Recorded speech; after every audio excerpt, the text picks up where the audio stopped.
целом, конечно, мы видим, что за последние 2-3 года реализация крупных проектов она приостановлена.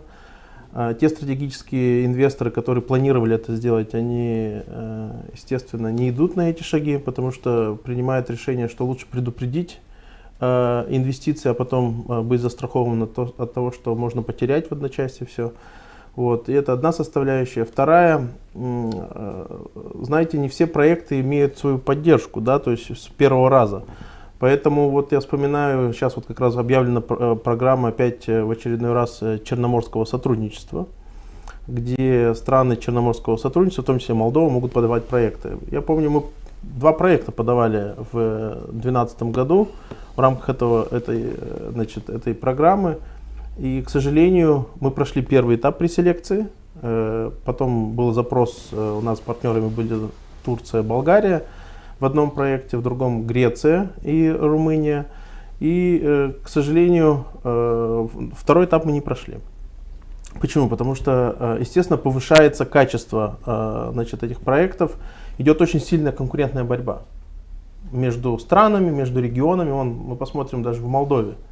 Как это ни звучит, да, мы все уголки Молдовы являемся единой страной, 32 района, Гагаузия, плюс муниципии, которые имеются как бы единое государство, но если посмотреть в части притока или привлечения ресурсов, то мы, естественно, конкурируем.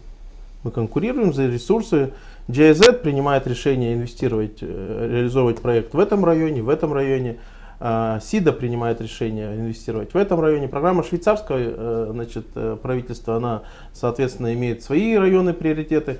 Поэтому здесь можно, конечно, вести переговоры, можно инициировать, можно предлагать, но в итоге все равно от донора тоже зависит. Донор принимает окончательное решение в силу тех обстоятельств, в силу тех решений, которые... И зачастую, вот знаете, традиционно почему-то сложилось впечатление в центре у руководства Молдовы, да, у простых граждан, о том, что Гагаузия имеет огромную поддержку со стороны Турции и огромную поддержку со стороны Российской Федерации. И в связи с этим многие эти международные программы, они начинают переориентироваться или поддерживать проекты в других районах Республики Молдова. Хотя, если мы посмотрим суммарно, то в некоторые районы вливаются вот этими внешними донорами, внешними партнерами достаточно крупные средства. Если посмотреть в расчете на одного жителя, да, то это достаточно даже больше, чем в Гагаузии, при том, что мы оцениваем приток из всех источников. Вот, поэтому это одна составляющая. Вторая, это, к сожалению, я почему говорил, что потенциал не используется, тех соглашений, которые имеются. Вот возьмем, хорошо, Виталий обратил внимание на Российскую Федерацию, партнерство по линии ТИКа, но это не по региональному сотрудничеству, а все-таки ТИКа это государственное агентство.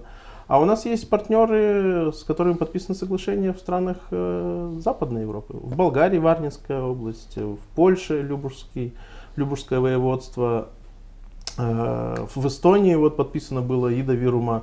Далее можно продолжить, да, то есть были намерения, эти документы можно поднять и довершить процесс с тем же чешским регионом, Карловский регион. Вот, было предложение по 2 регионам в Румынии, тоже, почему нет, как раз на том этапе, когда у Республики Молдова был конфликт, мы помним, до 2009 года конфликт между руководством Молдовы и Румынией, на том этапе мы, в принципе, пришли к согласию, к подписанию соглашения и с Ясским в Ясах, да, и с Галацем, с Констанцией.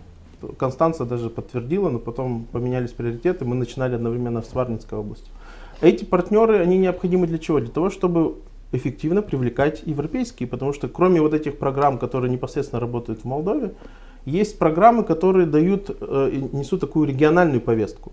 И очень часто взаимоотношения между партнерами, регионами из 2-3 стран могут непосредственно привлекать европейские структурные гранты. Да, мы там не можем быть заявителями, мы можем быть только партнерами, но этот инструмент тоже нужно использовать.